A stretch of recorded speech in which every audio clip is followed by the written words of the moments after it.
In this module, we'll look at some of the hazards when barring. Hazard identification is the process of finding potential dangers in your working area. You must be able to identify the hazards and treat these hazards when we find them. This process of identifying and treating hazards is called a risk assessment. There are two types of hazards when working underground: workplace hazards and geological features. Some workplace hazards are unsafe support conditions, people standing too close to the area where you are barring, inadequate or obstructed escape routes, and geological features. There are many geological features that are specific to your mine, but we will show you how to identify the most common ones. They are mostly natural features which existed before mining started. Geological features cause weaknesses in the rock mass. These weak points must be discovered to prevent falls of ground. These features are jointing and joint infillings, faults and slips, brows, dikes and other intrusions, and groundwater.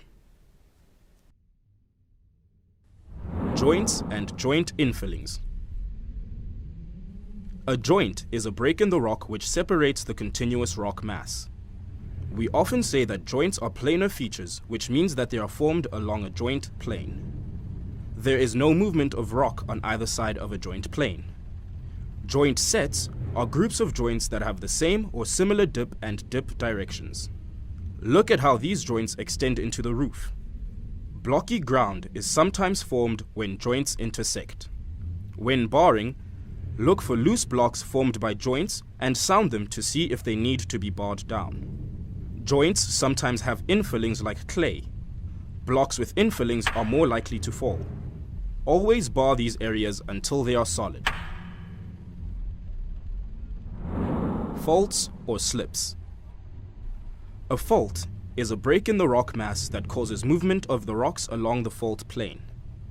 Faults can move by a few centimeters or by hundreds of meters. The sides of a fault may have moved either vertically, horizontally, or both. A fault zone may be weakened by the shearing of rocks along the fault plane. Sometimes, water can be found seeping into excavations along fault planes. Therefore, always be aware that rocks in fault zones could be weathered, weak, and may fall easily. Remember to bar from a supported area moving towards the unsupported area of a fault. The faults you have identified must be supported according to your mine standard as soon as possible. Dikes and other intrusions. Dikes are described as vertical or steeply dipping sheets of igneous rock. They are mostly parallel-sided features. A sill is a flatly dipping or horizontal sheet of igneous rock. Barring in dike areas is sometimes quite difficult because the rock can be stronger and more competent than the surrounding rock. Position yourself carefully when barring dikes. Remember that when sounding a dike, it may sound slightly different to the sounds that you are used to. You may hear a solid sound, but remember to look carefully at the area as well. The dikes you have identified must be attended to according to your mine standard.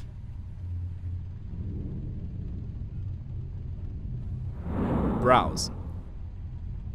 Brows are planes in the roof that have been exposed by mining activity and typically form a step in the roof. They are typically found along a geological structure, either a bedding plane or joint. Sometimes the roof may be higher because there are brows. You must have a sounding stick and pinch bar that is long enough to sound and bar down the brow.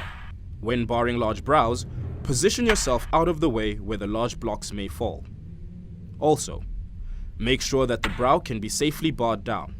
Otherwise, the brow may need to be supported. When deciding how to treat a brow, follow the top Trigger Action Response Plan process at your mine.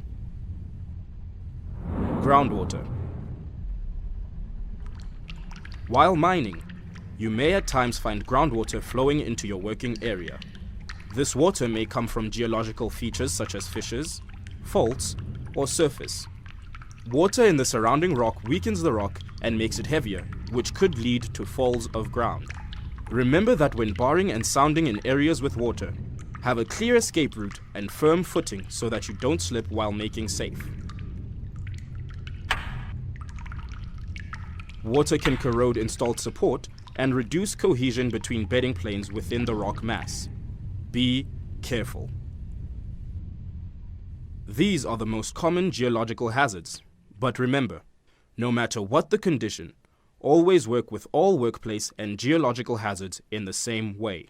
Stick to the rules.